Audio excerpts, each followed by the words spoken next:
BJP. നേതാവ് പ്രകാശ് ജാവ്ദേക്കറുമായി കൂടിക്കാഴ്ച നടത്തിയെന്ന വെളിപ്പെടുത്തലിൽ എൽ.ഡി.എഫ് കൺവീനർ ഇ.പി. ജയരാജനെതിരെ കടുത്ത നടപടിക്ക് സാധ്യത. നാളെ ചേരുന്ന സി.പി.ഐ.എം സംസ്ഥാന സെക്രട്ടേറിയറ്റ് യോഗം വിഷയം ചർച്ച ചെയ്യും. ഇ.പി. ജയരാജനെതിരെ കടുത്ത നടപടി വേണമെന്ന നിലപാടിലാണ് പാർട്ടിയിലെ ഒരു വിഭാഗം. ബി.ജെ.പി. നേതാവ് പ്രകാശ് ജാവ്ദേക്കറുമായി ഇ.പി. ജയരാജൻ കൂടിക്കാഴ്ച നടത്തിയതിൽ പാർട്ടി നേതൃത്വത്തിന് കടുത്ത അമർഷമാണുള്ളത്. മുഖ്യമന്ത്രിയുടെ പരസ്യശാസനയ്ക്കപ്പുറം പാർട്ടി നടപടി എന്താകുമെന്നാണ് ഇനിയുള്ള ആകാംക്ഷ.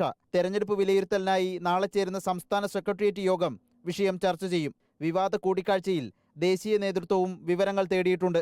നിർണായക തെരഞ്ഞെടുപ്പ് ദിവസം തന്നെ കൂടിക്കാഴ്ച വിവരം വെളിപ്പെടുത്തിയതിലെ അസ്വാഭാവികതയും നേതൃത്വം പരിശോധിക്കും. ദല്ലാൽ നന്ദകുമാറുമായുള്ള സൗഹൃദവും യോഗത്തിൽ ചർച്ചയാകും. ഇ.പി. ജയരാജനെക്കുറിച്ചുള്ള മാധ്യമപ്രവർത്തകരുടെ ചോദ്യങ്ങളോട് സി.പി.ഐ.എം സംസ്ഥാന സെക്രട്ടറി എം.വി. ഗോവിന്ദൻ ഒഴിഞ്ഞുമാറി. ഇ.പി. ജയരാജൻ ജാവ്ദേക്കർ കൂടിക്കാഴ്ച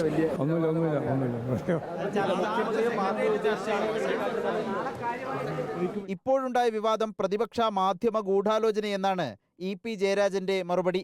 ടി.ജി. നന്ദകുമാറിന്റെ വഞ്ചന തിരിച്ചറിയാൻ വൈകിപ്പോയെന്ന് ഒരു ദിനപത്രത്തിന് നൽകിയ അഭിമുഖത്തിൽ ഇ.പി. പറഞ്ഞു. അതേസമയം നാളെ നടക്കുന്ന യോഗത്തിലേക്ക് ഇ.പി. എത്തുമോ എന്ന കാര്യത്തിലും അനിശ്ചിതത്വം നിലനിൽക്കുകയാണ്. റിപ്പോർട്ടർ, തിരുവനന്തപുരം.